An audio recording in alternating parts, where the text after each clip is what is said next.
Enfants de Dieu, j'ai commencé cette nouvelle série d'enseignements. Vous allez pouvoir aussi l'écouter sur la chaîne YouTube. Et qui a pour titre, Enfants de Dieu, toutes tes œuvres te loueront, ô Éternel. On va lire cela, enfants de Dieu, dans Psaume 145. Partir du verset 1 jusqu'au verset 12. Pour se placer dans le contexte de cette série d'enseignements. Gloire au Seigneur. Alléluia. Enfants de Dieu. Écoutez bien le titre, ça dit toutes tes œuvres te loueront, ô Éternel.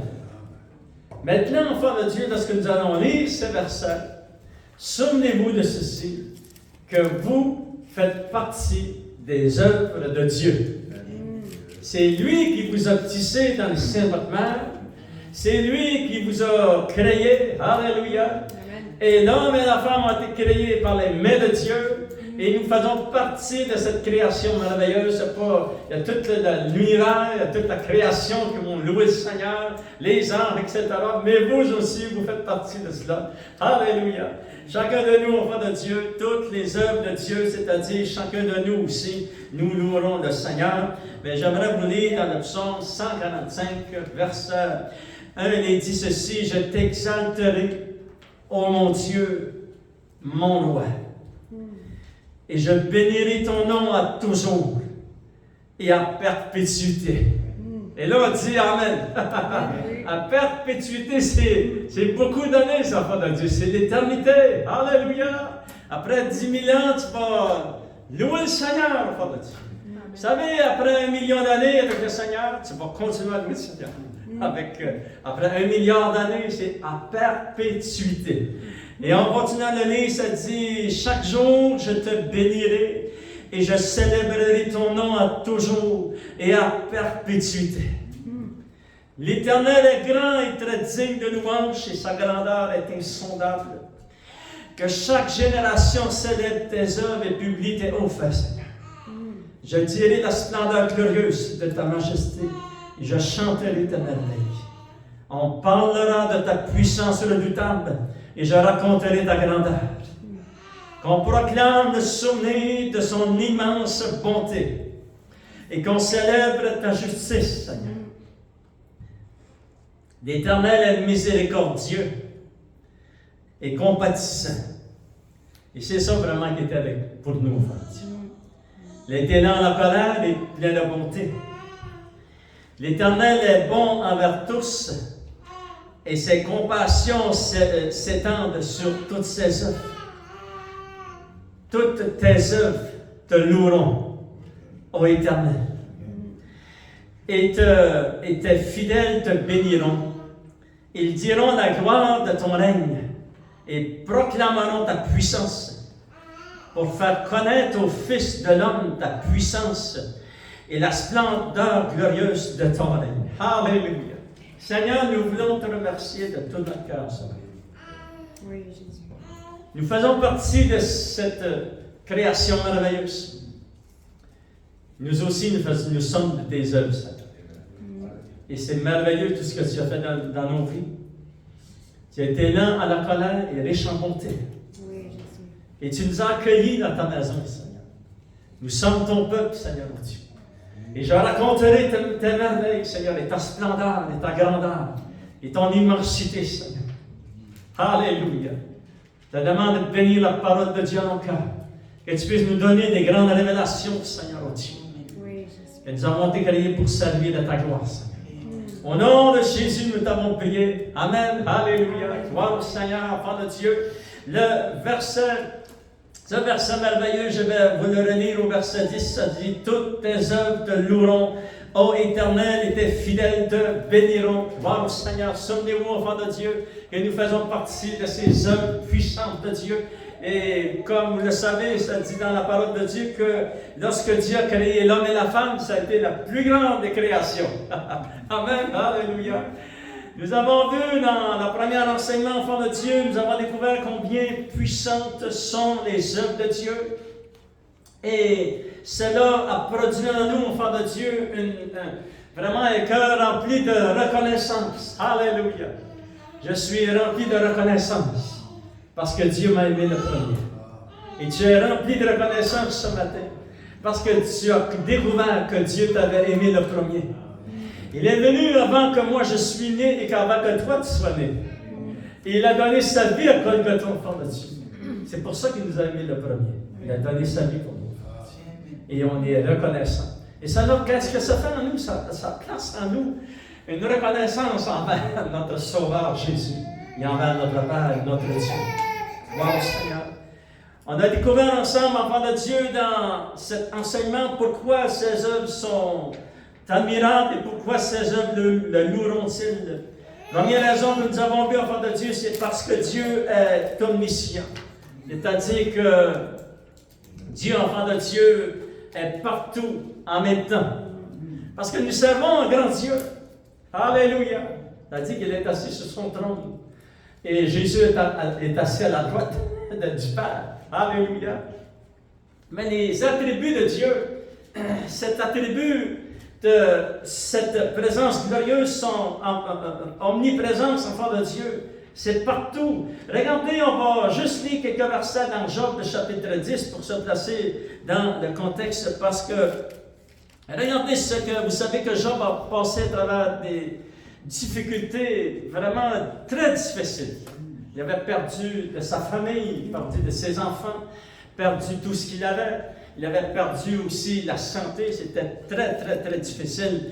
Et Jean va dire ceci, enfant de Dieu, dans Job chapitre 10, verset 8, il dit « Tes mains m'ont formé, elles m'ont créé, elles m'ont fait tout entier. » Et on dit « C'est vrai, Seigneur. » Et tu me détruirais parce qu'il était vraiment malade.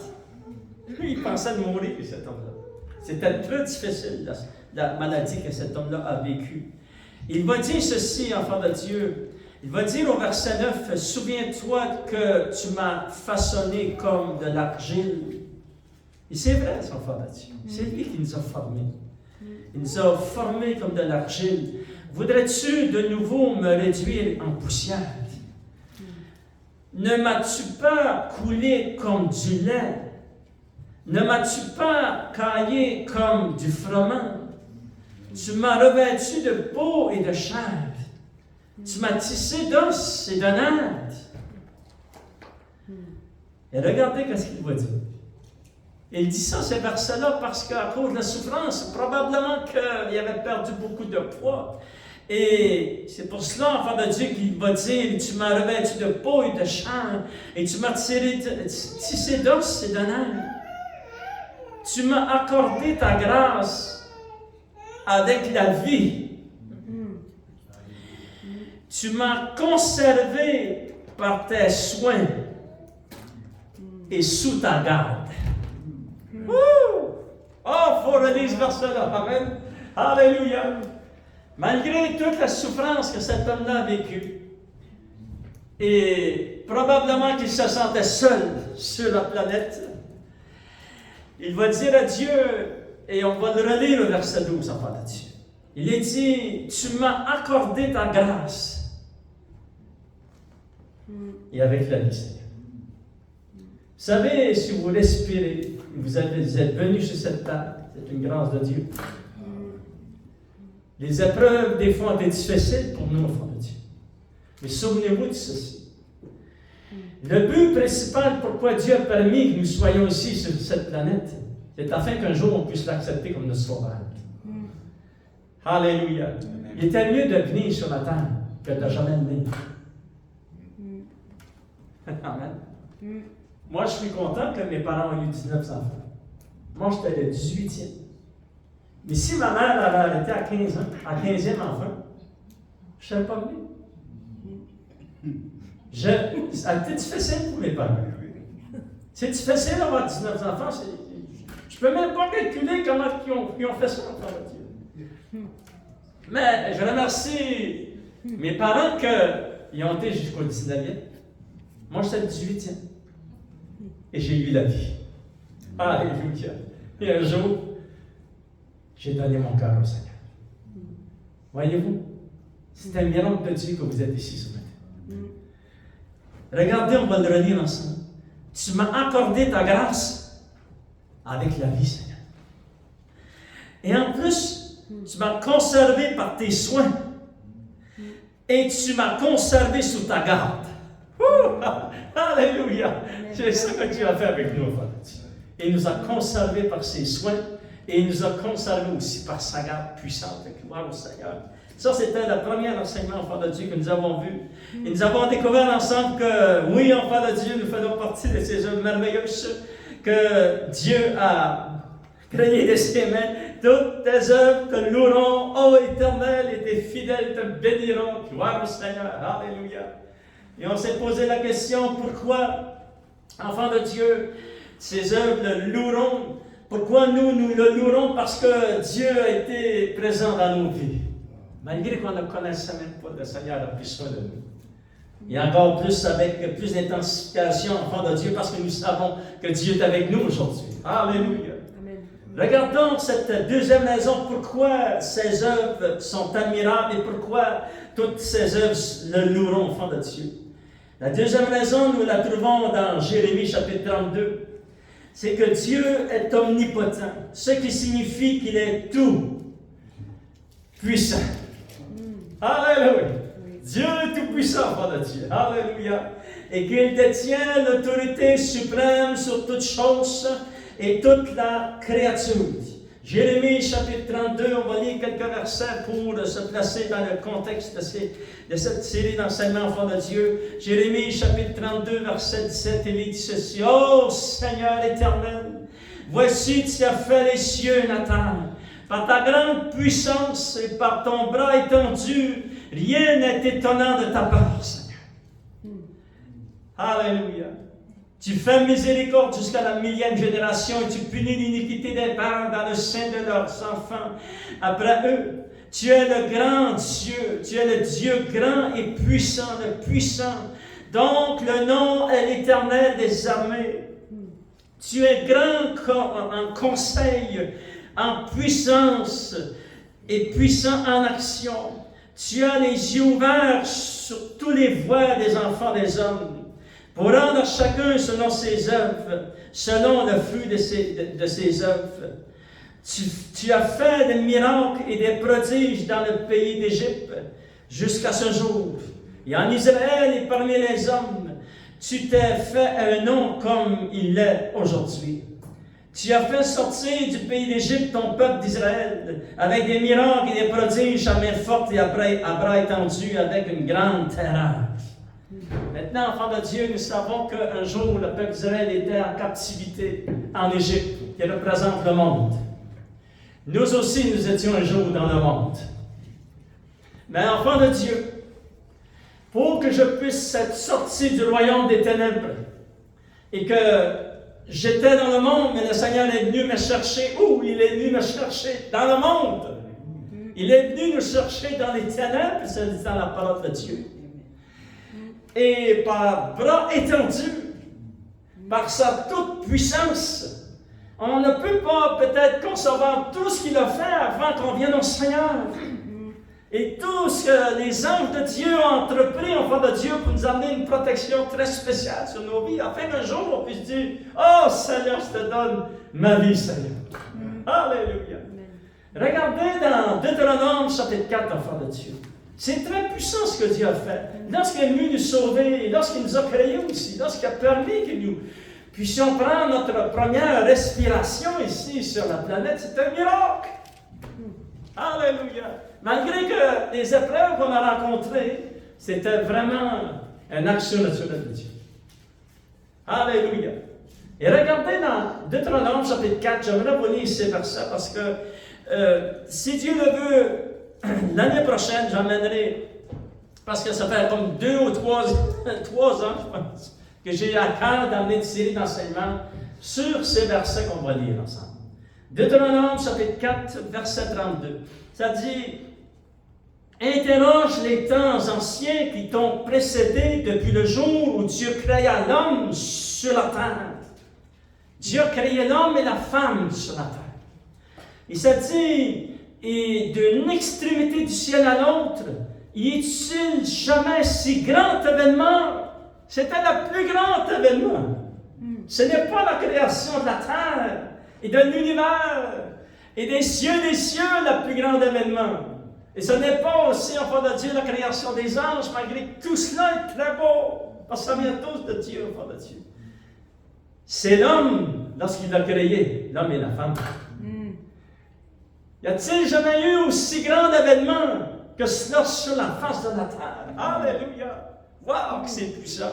Il est dit, enfant de Dieu, verset 33, fut-il jamais un peuple qui entendit la voix de Dieu parlant du milieu du feu, comme tu l'as entendu, qui soit demeuré vivant? Fut-il jamais un Dieu qui essaya de venir prendre à lui une nation du milieu des nations, par des épreuves, par des signes, des miracles, et des combats à main forte et à bras étendus, et avec des prodiges de terreur comme l'a fait pour vous, l'Éternel votre Dieu, lorsqu'il vous a sorti de l'Égypte?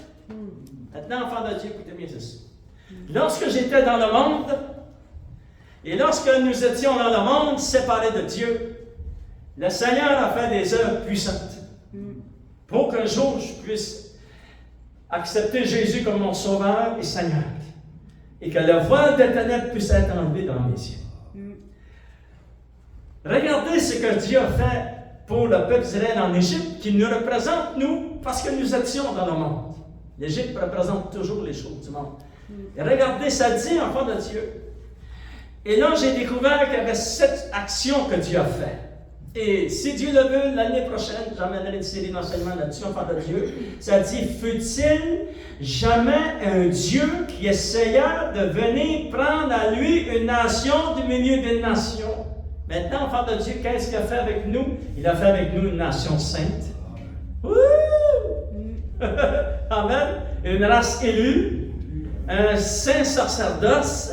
Nous sommes des sacrificateurs pour Dieu. Et là, on continue.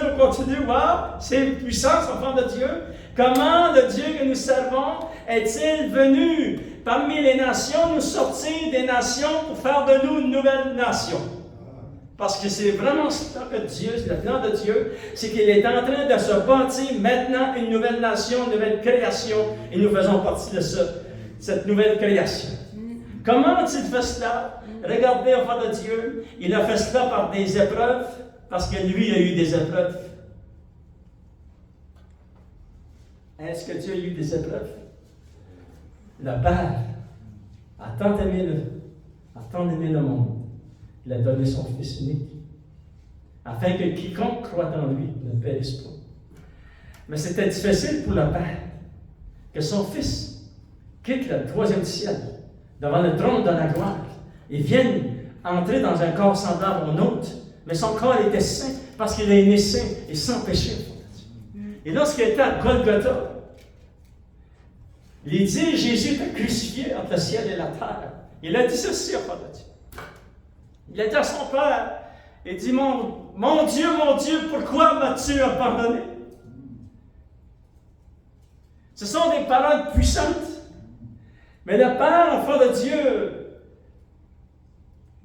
pour quelques instants, le Fils devait voir et vivre cette expérience qui avait été abandonnée. Et c'est pour ça qu'il peut te comprendre, il peut me comprendre. Moi aussi, un jour, j'ai été abandonné. Moi aussi, un jour, j'étais séparé de Dieu. Et Jésus a vécu la même expérience. Mais le Père, il a eu des épreuves. Le Fils a eu des épreuves. C'est par des épreuves que le Seigneur est venu nous chercher, enfants de Dieu. Regardez les 10 enfants de Dieu, par des épreuves, par des signes, des miracles et des combats, à main forte et à bras étendus. Wow! Ah là, j'ai une série d'enseignements là-dessus. Il faut que je continue mon enseignement de ce matin, parce que là, je vais faire une autre prédication. Amen. Ça dit, avec des prodiges de terreur, comme l'a fait pour vous l'Éternel, votre Dieu. Alléluia. Dieu a fait de grandes choses. Pourquoi? C'est parce que Dieu, enfant de Dieu, est omnipotent, c'est-à-dire qu'il est tout puissant. Alléluia. Et là, on s'est posé la question, parce que j'aimerais répondre au moins à cette question une fois. On va entendre une réponse de cette question que les êtres humains se posent. Pourquoi y a-t-il autant de malheur, autant de souffrance sur la face de cette terre? Enfants de Dieu, écoutez bien, je vais le lire parce que je ne veux pas me tromper dans cette explication. Dieu est omnipotent, ce qui signifie que Dieu est tout-puissant et qu'il détient l'autorité suprême sur toutes choses et toute créature. Ceci ne veut pas dire pour autant que Dieu utilise toute sa puissance et toute son autorité en permanence. Par exemple, Dieu a le pouvoir de détruire le péché, mais il a choisi de le faire seulement à la fin de l'histoire des nations. Parce que Dieu a planifié, organisé, et cette planète, il y a beaucoup d'autorités qui sont sans Dieu et beaucoup de souffrance dans ce monde. Et enfants de Dieu, tous ceux qui crient au Seigneur vont être sauvés. Parce que Dieu, son oreille est penché vers les gens. Et si ces gens crient au Seigneur, Dieu va les sauver. C'est immédiatement. Moi, je me souviens le jour, vous savez, mon cri n'était pas trop fort. J'ai dit à Dieu, je te donne ma vie, Seigneur. Si c'est toi qui m'as protégé hier soir, je te donne ma vie, Seigneur. C'est ça qui était mon cri. Il y a des gens qui souffrent bien plus que moi, j'ai souffert. Et Dieu entend leur cri. Alléluia. Le Seigneur a entendu mon cri, il a entendu le vôtre, il entend le cri des gens. Enfants de Dieu, mais cette limitation librement consentie par Dieu n'est que temporaire. Car au temps fixé par sa sagesse, il détruira Satan et tout le monde. Et alors seulement le royaume du monde sera remis à notre Seigneur et à son Christ, et il régnera au siècle des siècles. Et là on dit Amen. Allez, gloire au Seigneur. J'aimerais qu'on puisse le lire dans l'Apocalypse, enfants de Dieu, chapitre 11, parce que c'est très important. Nous savons que Dieu est tout-puissant et que ces versets qu'on va lire ensemble, Apocalypse chapitre 11, enfants de Dieu vont se réaliser. On ne sait pas les dates, mais nous savons que c'est proche, que le Seigneur revient bientôt. Apocalypse chapitre 11, regardez, enfants de Dieu, au verset 15. C'est la 7e trompette qui va sonner dans l'heure de la grande tribulation. Et ça dit que cette trompette, ça dit le 7e ange sonna de la trompette. Il y eut dans le ciel de fortes voix qui disaient, qu'est-ce que ça a dit dans le ciel? Ça ne disait pas ça sur la terre, parce que c'est un autre scénario ici sur la terre à cette époque. Mais dans le ciel, nous serons avec le Seigneur, enfant de Dieu. Et ça dit, ils ont dit, le royaume du monde est remis à notre Seigneur. Et à son Christ. Et il régnera au siècle des siècles. Alléluia, ça c'est, enfant de Dieu. Lorsque cette trompette va sonner, wow, le retour du Seigneur est très, très, très proche à cette époque. Et les 24 vieillards qui étaient assis devant le trône, sur leur trône, se prosternèrent sur leur face, ils adorèrent Dieu. Et en disant, nous te rendons grâce, Seigneur Dieu Tout-Puissant, qui est et qui était, de ce que tu as saisi ta grande puissance et pris possession de ton règne. Regardez, enfants de Dieu, on continue à lire, ça dit, les nations se sont irritées, et ta colère est venue, et le temps est venu de juger les morts, de récompenser tes serviteurs, les prophètes, les saints et ceux qui craignent ton nom, Seigneur, les petits et les grands, et de détruire ceux qui détruisent la terre. Et le temple de Dieu dans le ciel fut ouvert, et l'arche de son alliance apparut dans son temple. Il y eut des éclairs, des voix, des tonnerres et des tremblements de terre, et une forte grêle. Fait que ça va. Et l'enfant de Dieu, tout ceci, c'est vraiment la scène, enfant de Dieu, où ce que le règne du monde entier va être remis dans les mains de Jésus. Alléluia. Et là, on va pouvoir dire, enfant de Dieu, Jésus revient bientôt. Regardez dans l'Apocalypse chapitre 19, pour ceux qui veulent voir ce qui va se passer lorsque Jésus revient, au verset 11, enfant de Dieu, ça dit, puis je vis le ciel ouvert. Et voici parut un cheval blanc, celui qui le montait s'appelle fidèle et véritable. Et il juge et combat avec justice. Ses yeux étaient comme une flamme de feu. Sur sa tête étaient plusieurs diadèmes et il avait un nom que personne ne connaît si ce n'est lui-même. Et il est revêtu d'un vêtement teint de sang. Et son nom est la parole de Dieu.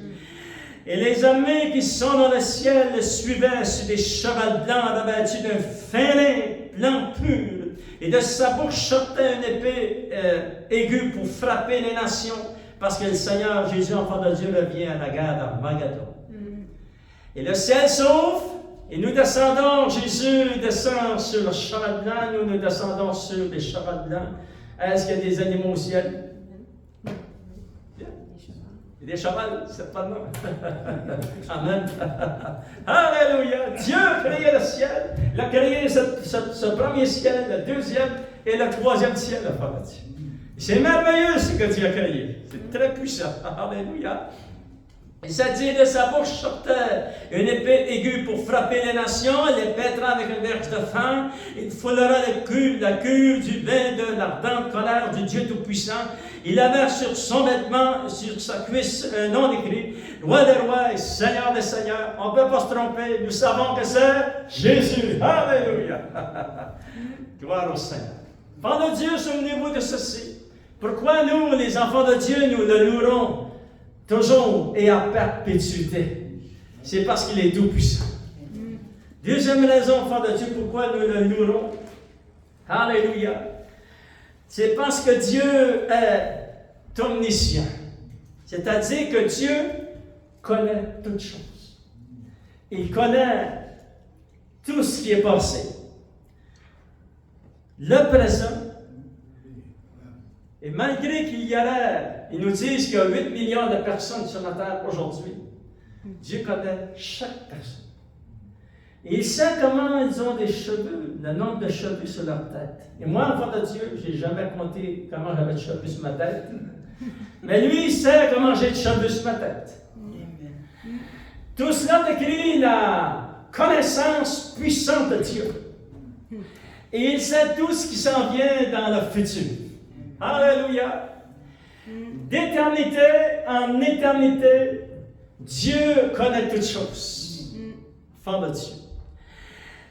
La signification qu'on peut donner à la connaissance de notre Dieu, il connaît non seulement nos actions, mais aussi nos pensées. Quand la Bible parle de la préscience de Dieu, elle fait référence au fait qu'il connaît tout ce qui est possible d'être connu, tout ce qui est certain d'être certain, et tout ce qui est imprévu, il sait tout. Il sait tout. Le Seigneur est tout-puissant. Il connaît toutes choses. S'il y a eu des événements parmi les nations qui ont été dans cette direction et nous pensions que ça allait aller dans l'autre direction, Dieu savait que ça allait aller dans cette direction-là. Voyez-vous? Dieu connaît toutes choses. Alléluia. Et il connaît l'enfant de Dieu. Et là, je me suis posé la question, je me dis, Seigneur, c'est merveilleux, parce que, vous savez, lorsque vous lisez la parole de Dieu, c'est des versets que vous ne comprenez pas. Qu'est-ce que vous voulez faire? C'est que vous voulez dire au Seigneur, je sais que tu connais tout, Seigneur. Je sais, Seigneur, que moi, peut-être je ne comprends pas tout ce verset, mais toi, Seigneur, tu le comprends.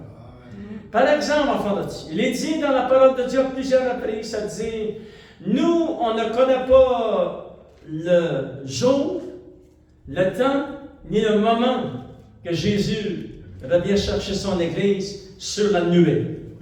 Ça dit que le Père seul. Et là, je me suis posé la question. C'est-à-dire, Seigneur, toi seul connais la date. Et Dieu, le Père, avait raison. Que lui seul connaissait la date. C'était très important pour l'Église du Seigneur aujourd'hui, enfant de Dieu. Parce qu'imaginez-vous, si on aurait connu la date, beaucoup seraient éloignés de Diu. Et juste une journée avant ou une heure avant l'enlèvement de l'Église, ça serait venu au Seigneur. Non, le Seigneur dit non.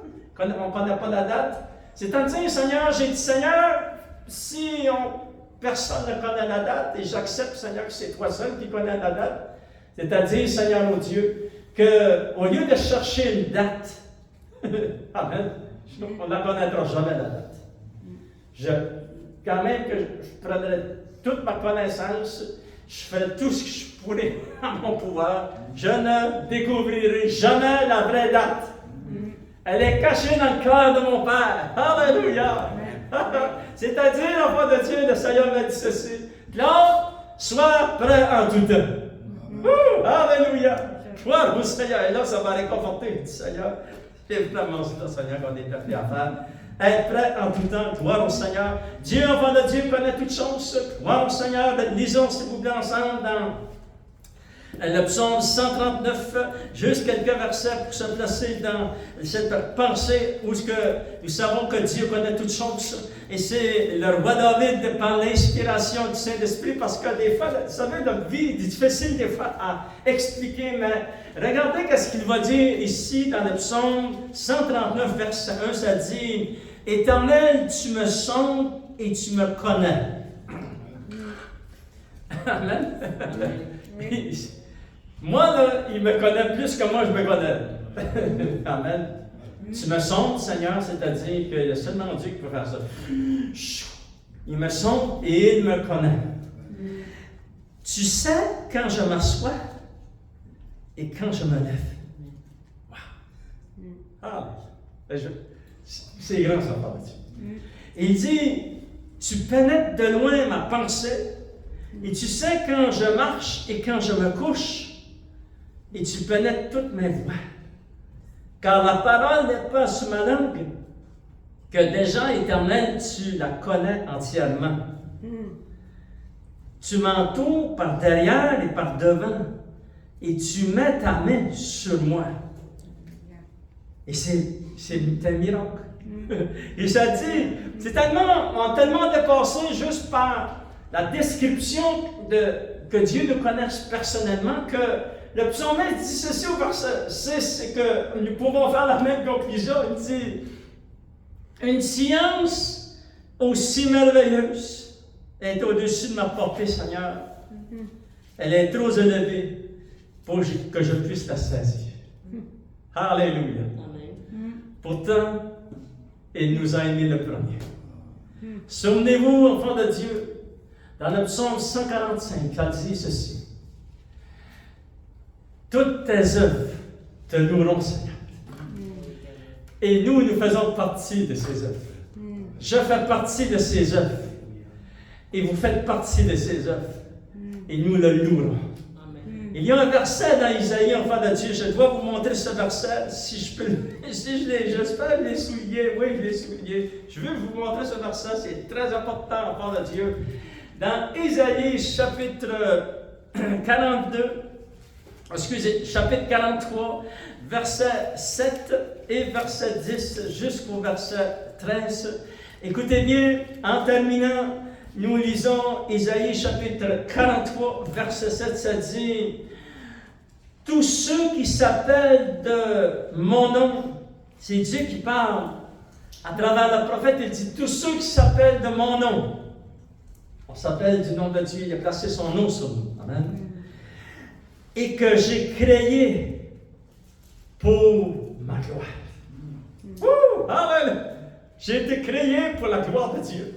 Vous avez été créés pour servir à la gloire de Dieu. Alléluia. Et que j'ai formé et que j'ai fait. Regardez au verset 10, enfant de Dieu, il dit, vous êtes mes témoins, dit l'Éternel. Vous et mon serviteur que j'ai choisi afin que vous le sachiez et que vous me croyiez et compreniez que c'est moi. Avant moi, il n'y a point été formé de Dieu. Et après moi, il n'y en aura point. Alléluia. C'est moi qui suis l'Éternel. Et hors de moi, il n'y a point de sauvage. Amen. Et on peut dire encore Amen. Alléluia. Et ça dit, enfant de Dieu, c'est moi qui ai annoncé, sauvé et prédit. Et ce n'est point parmi un Dieu étranger, parmi vous un Dieu étranger, vous êtes mes témoins, dit l'Éternel. C'est moi qui suis Dieu. Écoutez bien, on va le relire ce verset. Écoutez bien ceci, enfant de Dieu. Un jour, votre nom a été proclamé devant Dieu avant la fondation du monde. Vous avez été inscrits dans le livre de vie avant la fondation du monde. Oh! Alléluia!